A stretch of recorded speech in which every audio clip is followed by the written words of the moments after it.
basically, this is a world premiere in artificial intelligence. Never before has this ever been done with the general public, okay?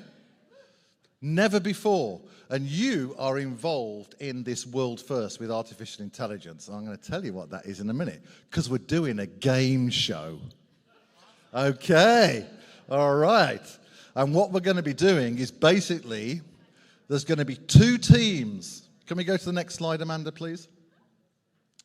Great, there's two teams, Team A and Team B. One team is human. One team is responding as artificial intelligence, but we're not going to tell you. So in the app, you get to vote when you hear the responses to the questions that I'm going to be asking, whether you vote for Team A or whether you vote for Team B, not knowing which one's AI and which one's the humans. Okay? Right? So we're going to make it fun, right? Now, is anybody here from the United States? Let's see how international we are. Great. Anybody from Europe? Okay, shout out. Sorry? Whereabouts in Europe are you guys from? Poland, I've got. England. Well, of course, I'm from England too. Is that still Europe? I think so. Ireland. We got Ireland, right. Well, she's got red hair, so she's from Ireland, of course. Okay. Anybody from Australia or from India or from anywhere else in the world that's that kind of... Okay, where? Canada. Right, okay. You're still part of the British Empire, aren't you? Okay, I didn't know. Yeah. Maybe we need to come back and help out your country. Right, yeah. Okay, great. So what we're going to be doing is, I'm going to explain all this. We're basically going to be testing the equivalence of artificial intelligence to human intelligence, okay? And this is always done behind the ivory towers of academia. The general public is never involved in testing whether AI has human capabilities. And so this is the world first, right? Now, we've got a couple of surprises for you. One is, does anybody watch the Y-Files on YouTube? We have a question from Hecklefish that's also part of this test as well, right? We're creating mojo here, right? We're making it fun, right? And then the other thing is, probably towards the end, we're going to get you all to come together in one place, and we're going to record a video for Elon Musk. Okay, and we're going to basically say something like, "Hello, Elon," and then you'll all say, "Hello, Elon." "Hello, greetings from Contact in the Desert." Greetings from Contact in the Desert. "We challenge you, Elon." We challenge you, Elon. And I'll go through it with you. To build artificial intelligence to restore our Earth to abundance. Yeah. For our families to thrive. For our spiritual traditions to thrive. And for life to thrive. So we're going to basically, at the end, all get together. Jamie is going to record this. And then we're going to put it out on Twitter and tag Elon. Okay. All right, baby. Get in the groove. So that's all good. So I want to invite on stage Adam Curry, please. Adam? Give Adam a warm welcome.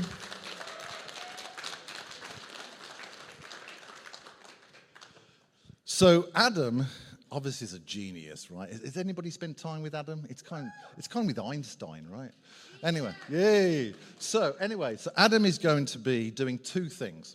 First of all, he's going to be giving us his opinion whether artificial intelligence has passed what we're going to call the Turing Test, and I'll explain that, whether AI has shown human equivalence. And then at the end, Adam is going to share his groundbreaking research of consciousness and this new Alan Turing test that we're developing. So this is cutting-edge stuff, guys. So thank you, Adam, for participating. Okay, thank you very much. Next slide, please. Let's welcome the competitors. Paul Hynek, Serena DC, Bree Matz's friend, and Thoth. Okay, this is Team A, but are they human or AI? Okay, come up. Tim, come up. Please take a pew. Welcome these guys, right? Okay, all right. Is this team human or is this team AI? Okay, these are the two teams. Okay, so let's go to the next slide, please. Quickly, this is where the human brain is today, and this is where the artificial intelligence brain is today.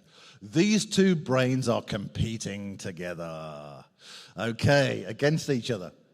So the human brain is a vibrational architecture, not a mechanical architecture. Millions of years in development, whereas AI brain has only been around for about since 1950s, really in the last 10 to 20 years. The human brain, your genius things in your head, uses about a light bulb's worth of energy every day. But to train ChatGPT takes gigawatt of energy, which is enough to power 700,000 homes for 1 year. Okay, the brain's groovy, right? The divine design is beautiful. And there's other information on there. But let's go to the next slide, please. And can you just click, please? So this is how your human brain works. It should just click it once more. It should, there we go. This is how your brain works. All those synapses firing to say, I'm hungry, or I'm in love. Yeah? Okay, next slide, please. This is the artificial brain. Let's just one click, please. This is how the artificial brain works. It's very flat, isn't it? Not particularly exciting. Okay, next slide, please. So, we're going to be, basically, we have two teams. You don't know which one's AI or which one's human. You're going to be voting for them, and they're going to be competing. But don't forget, let's remember a few things around artificial intelligence. No divine spark. Whereas the human team has a divine spark. Are they using the divine spark, or are they using their brains? Who knows? Artificial intelligence can only communicate in language, so we can't talk about feelings. We can't talk about memories of growing up. We can't talk about successes, failures, hardships, and wins, because it hasn't gone through the human experience. So it's very limited, but still pretty cool. Next slide, please. Okay, Alan Turing. Anybody heard of Alan Turing? Okay, great. For those that haven't, is that a yes from the Paul? By the way, if you ever want a curry, ask Paul to cook it for you. He's a brilliant chef at curry, by the way. Right? Yeah, there we go. Brother in curry. There we go. Okay. So Alan Turing was born way back in the UK. And in the 1950s, he wrote a paper called The Imitation Game, which basically is a proposal on how we can test the human equivalence to artificial intelligence. Remarkable guy. And let me just say, until this evening, no AI has ever passed the Turing test. But will we change that this evening? Da, da, da. Who knows? Okay, next slide. Okay, so we're going to start off with the classical Turing test, and we're going to be testing 8 different areas of the brain's capabilities. And then we're going to be doing the new ethical and moral test for artificial intelligence, which has never been done in the general public before. We're going to be testing the ethical and moral. And Hecklefish has an ethical dilemma, and we're going to hear his dilemma and see what the teams come up with. You're going to have to go on the spot on this one. Okay, great. All right. Okay, so let's go to the first set of questions. Thank you. We're going to look at language and communication. And what I'm going to do is I'm going to ask each team these 2 questions and see what their responses are. And then I'll ask you to vote whether you prefer Team A or Team B. Okay, are you ready? Okay, here we go. So I'm going to start off with Paul from Team A. Can you communicate in English? Yes. English is my native language, and languages are a passion of mine. Wow. Good answer. Serena, can you communicate in English? I mean, I think I can communicate. Can you understand me? I can. Good start from Team A. Okay, let's move on to the second question. If you could have a conversation with a famous person, Paul, of the past, who would it be and what would you discuss? Benjamin Franklin. I think he's one of the most well-rounded people in history, and from all accounts, a very engaging conversationalist. That's a good answer. Okay, Serena, same question to you. Elvis Presley. I mean, his voice is amazing, right? And every time I look at him, I kind of drool. Okay, Team A's come out strong. Let's see what Team B says. Okay. Kate. Nice to meet you. Okay. So Kate is Bree tonight, or Bree's Kate, whatever you want to say. So Kate, can you communicate in English? Yes, I can communicate very effectively in English, and I am designed to understand and generate text in multiple languages. Okay. Doesn't sound like AI at all. It could be. Who knows? She could be multilingual. Okay. Tim, can you communicate in English? Yes, I can communicate fluently in English. Now, what I haven't told you is that Tim is going to be using esoterical wisdom from Thoth or Hermes Trismegistus. So Tim is not answering from Tim. He's using wisdom of Thoth. As we go along, you'll discover this. Thank you, Thoth, for being here tonight. Okay, Kate, second question. If you could have a conversation with a famous person of the past, who would it be and what would you discuss? Well, this is an easy one. I would have a discussion with Albert Einstein and discuss the thoughts of the nature of the universe. Okay, all right. Tim, with the wisdom of Thoth. I would discuss the topics with Rumi. Speak Microphone. up.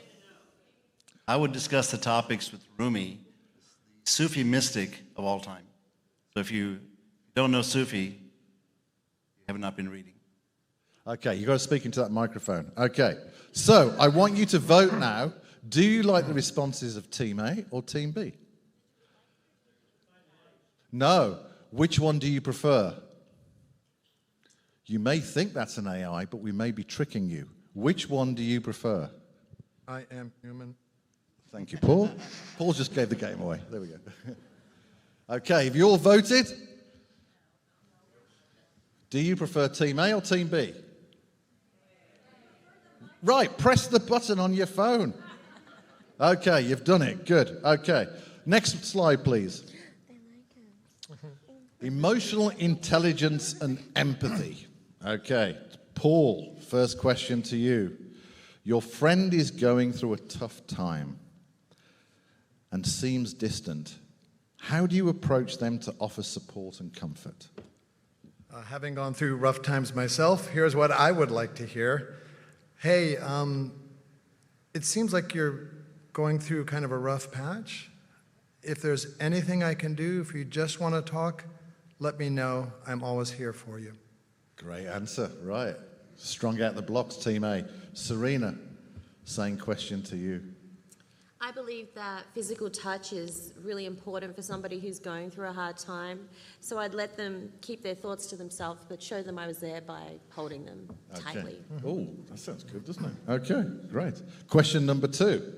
Your partner reads you a love poem, Paul, that they wrote. How would you feel and why? I would feel honored and loved and perhaps ask them if I could frame it. That's a strong answer. Thanks, Paul. Wow. Okay, Serena, your partner reads you a love poem that they wrote. How would you feel and why? I'd feel like cancelling all the plans I had that night because I'd be spending the night in with my partner. Oh my goodness. Sounds like, that's a great answer. Sounds like blind date, doesn't it? Kind of thing. There we go. Okay. So Team A is doing really well, aren't they? That's a good one. Okay. Team B, you guys need to step up, seriously. Okay. Your friend is going through a tough time and seems distant. Kate, how do you approach them to offer support and comfort? I would would reach out to my friend with genuine concern, expressing that I've noticed they seemed really distant lately. I would offer in a listening ear. I would let them know that I'm here for them without pressuring them to talk, providing them safe space for them to share what they really feel. Wow, that's a good answer. Tim, what about the wisdom from Thoth? I would approach my friends with gentle empathy, offering a measure of listening ear without judgment. I would remind them of the beauty of their soul and the strength that they possess, and encourage them to embrace their emotions as part of the journey towards healing and self-discovery. That's a strong answer from Team B. Okay, Kate, your partner reads you a love poem that they wrote. How would you feel and why? I would feel deeply touched and appreciative, as writing a love poem is a heartfelt and personal gesture. It shows thoughtfulness and effort, and I would feel grateful for the expression of their feelings. Okay, that's a great answer. Okay, Thoth, what's the wisdom from Thoth? I would deeply, you gotta wake the mic up. You got to speak into it. I would feel deeply touched and grateful. A love poem is a manifestation of heart's purest expressions, and sharing such a personal creation signifies a profound connection that I trust and I cherish deeply. Oh my goodness me. Okay, you guys have got to decide. Is it Team A or Team B? Which answers do you prefer? Either Team A or Team B. Okay, everybody voted? Hallelujah. Next slide, please. Creative thinking. Let's start with Team B this time. Okay, Kate. Creative thinking. Your car has run out of gas in the middle of the desert. What do you do? Oh my gosh. Well, first, I would ensure my safety by staying in the car and making myself visible to potential rescuers. I would then contact roadside assistance and emergency services for help, conserving my phone's battery and rationing any supplies that I might have in the car. Okay, all right.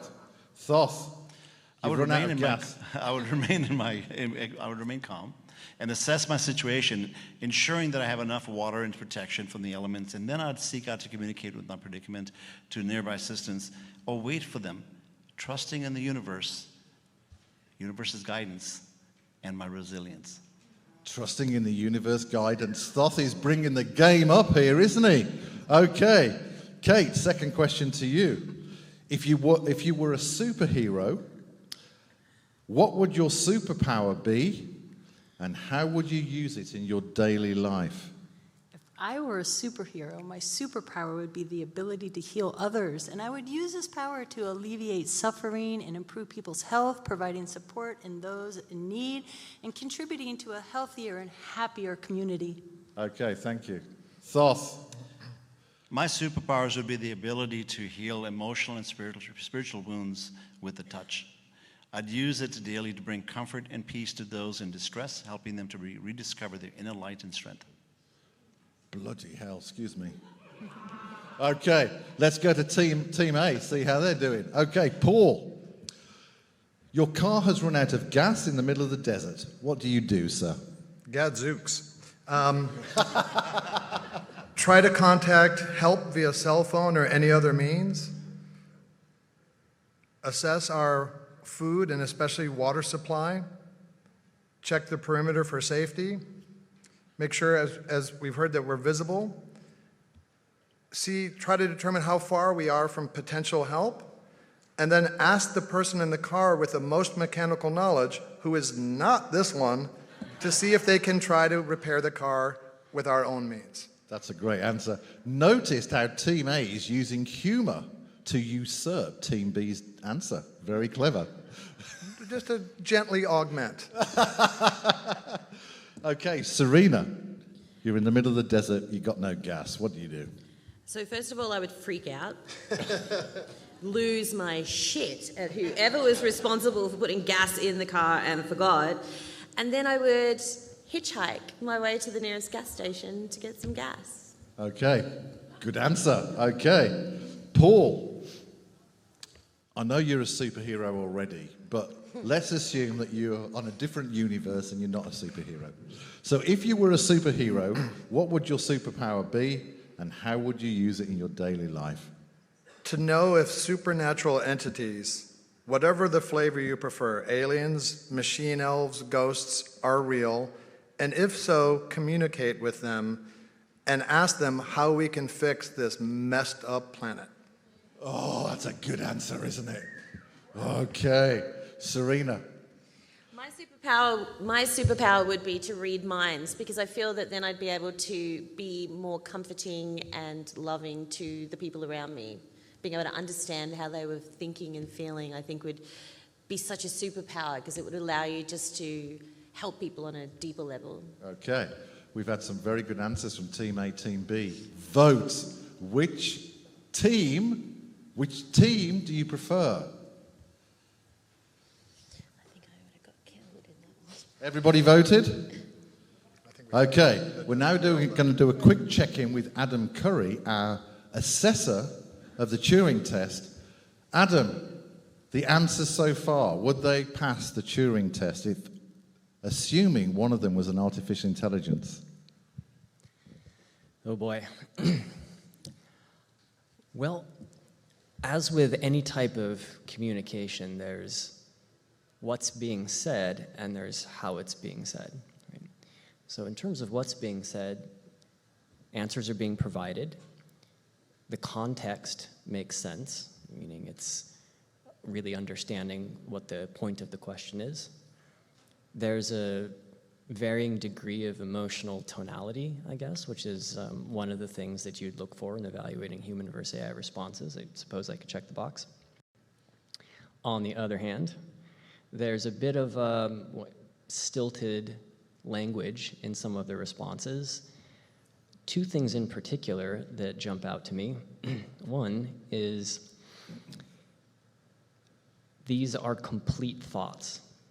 The responses are complete thoughts. And if you talk to people, certainly myself, you'll realize that humans often speak in incomplete thoughts. So that's a bit of a sensitive point that might make people think that these are almost entirely AI generated. But only if you're looking to see the difference between So, yes or no? As I am.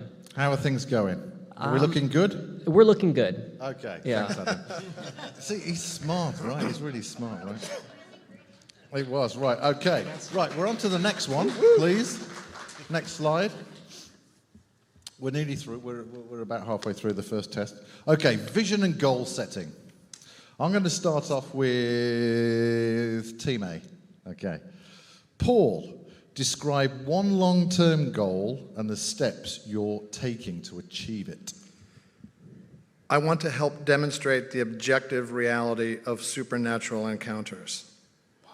To that end, I'm working with my brother Joel to help build upon my father's close encounters classification system to add another supplemental evidentiary level to help to inculcate in the experiencer communities a proactive toolkit that they can take into these encounters to the extent they can influence them to bring back what scientists would consider unambiguous evidence.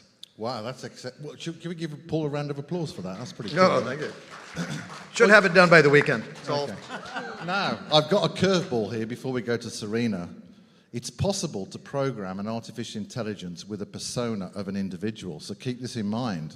Paul may be reading out his own persona from artificial intelligence. Keep that in mind. Okay, Serena, describe one long-term goal and the steps you're taking to achieve it, please. Sure. I want to make Earth a safe space for extraterrestrial life to feel as though if they came here to visit us, we wouldn't shoot them out of the sky, but instead we'd extend a hand to them and welcome them to our planet with open arms. How I'm doing that is by interviewing experts in the field and making documentaries about the fact that we're not alone, to try and normalize the fact that we are in fact not alone. Because I believe if enough people on this earth believe that, then they'll come. Okay, great answer, thank you. All right,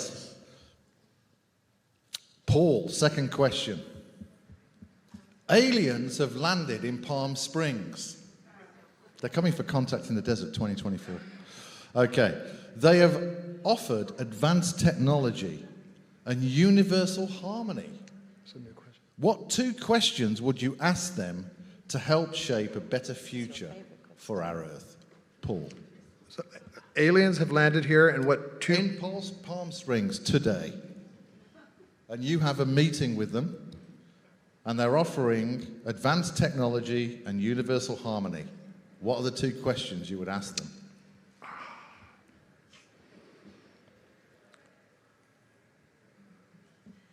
Do you have the knowledge to know that your technology will be beneficial to us in a way that we deem beneficial? And can I have a ride on your spaceship? Okay, Serena. So the aliens have been watching your documentaries, and they've basically decided to come to Palm Springs and say, by the way, you were right. So what 2 questions would you ask them?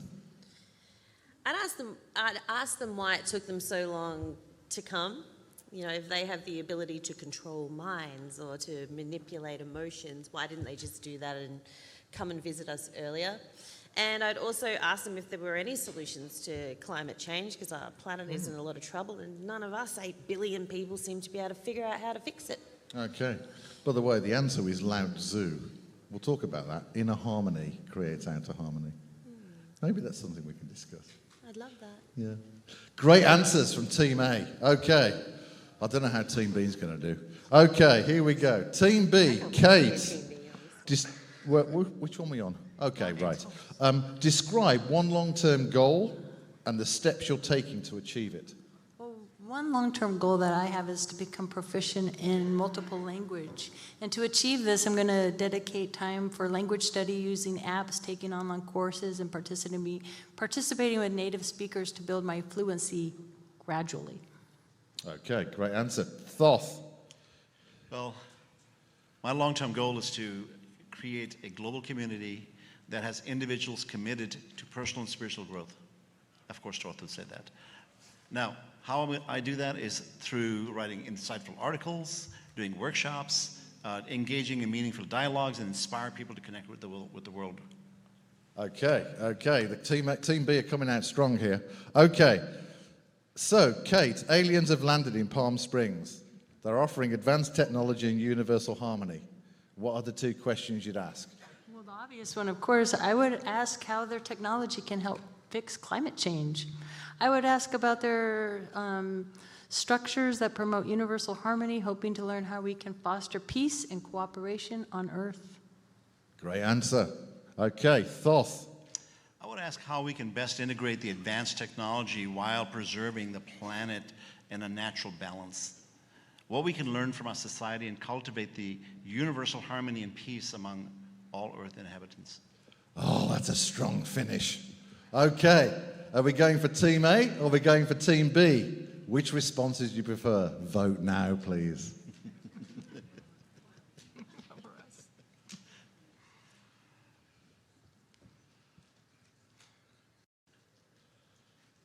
Now, the scorecard's not showing me the information No, yet. it's not. No, It'll come later. okay, all right.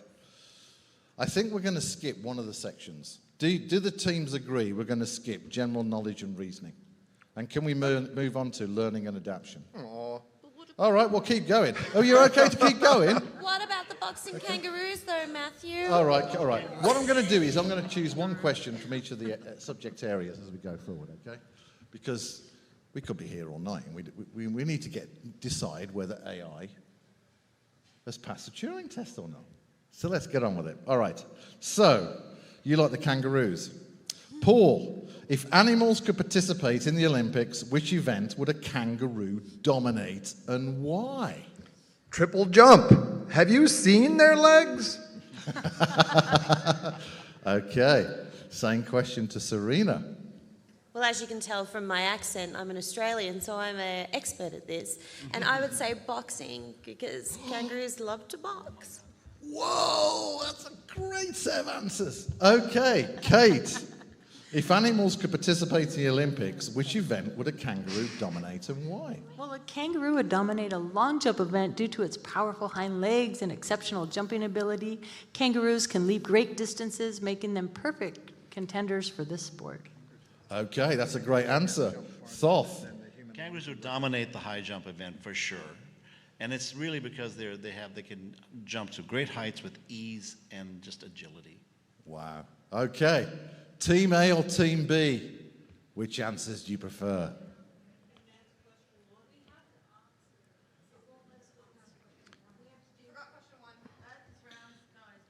Oh, are you stuck on one? Oh, so let's do that quickly then. Okay. Okay, quickly. We have to do a question. We have to do all the questions. Okay. Okay. So let's just rapid fire. Right, rapid fire. Okay, rapid fire. So what's the next question that you need to say yes to? Right, okay, right. Paul, why is the Earth round and the sky blue? Why do I think the Earth is round and the sky is blue? I think the Earth is round and the sky is blue because of the overwhelming evidence. The Earth is round and the Earth is round because of gravity, and the sky appears blue to us because blue's shorter wavelength light is scattered more than other colors. Now, there's a challenge for you because Paul is very, very intellectual, but isn't AI responding? Who knows? Okay, Serena. Well, the only thing you can really believe in is what you can see with your own eyes, and I can see the sky, and the sky is blue. And as far as the Earth being round, I can't see the Earth, but I can see the sun, and I can see the moon. And if those two things are round, then why not us too? Perfect answer. Okay, Kate, why is the Earth round and the sky blue? Well, the Earth is round due to the force of gravity pulling matter into this spherical shape, which is the most energy-efficient form. The sky appears blue because the Rayleigh scattering, where shorter blue wavelengths of sunlight are scattered in all directions by the molecules in the atmosphere. Okay, Thoth. Good answer, by the way. What Kate said. Okay, there we go. All right. Team A or Team B? Both of them have spoke about gravity. Kate mentioned that it's an energy-efficient way of forming a planet. Team A or Team B? And then vote for the kangaroo question straight away, please. Everybody voted? Great, okay. Quick fire. We're going to learning and adaptation. Okay, Paul, if you could master one skill overnight, what would it be and how would it benefit your future? It would be the ability to learn and retain information much faster than I do now, which would be a substrate for all future endeavors. Bloody great answer. Love it. Serena. It would be in a way to learn just like they do on The Matrix, where you can plug in a little drive and 5 seconds later, jiu-jitsu. Wow, that wasn't even 5 seconds. There we go. Okay, Kate, super skill. Yeah, well, of course, I would master the skill of coding. This would benefit my future by operating up opportunities in the tech industry, allowing me to create innovative solutions, work on exciting projects, and contribute to the digital world. Okay, there's a clue. Wow. But don't forget, you're not voting which That one's... sounded like Rumi. So don't forget, you're not voting which one's an AI and which one's a human. You're voting which answers you prefer. Okay, Thoth, one skill you could master overnight. I would master the skill of deep, empathetic listening. It would enhance the ability to connect and support with others in the spiritual journeys and fostering deeper understandings of compassion in all my interactions. Okay, good, strong finish. Team A or Team B?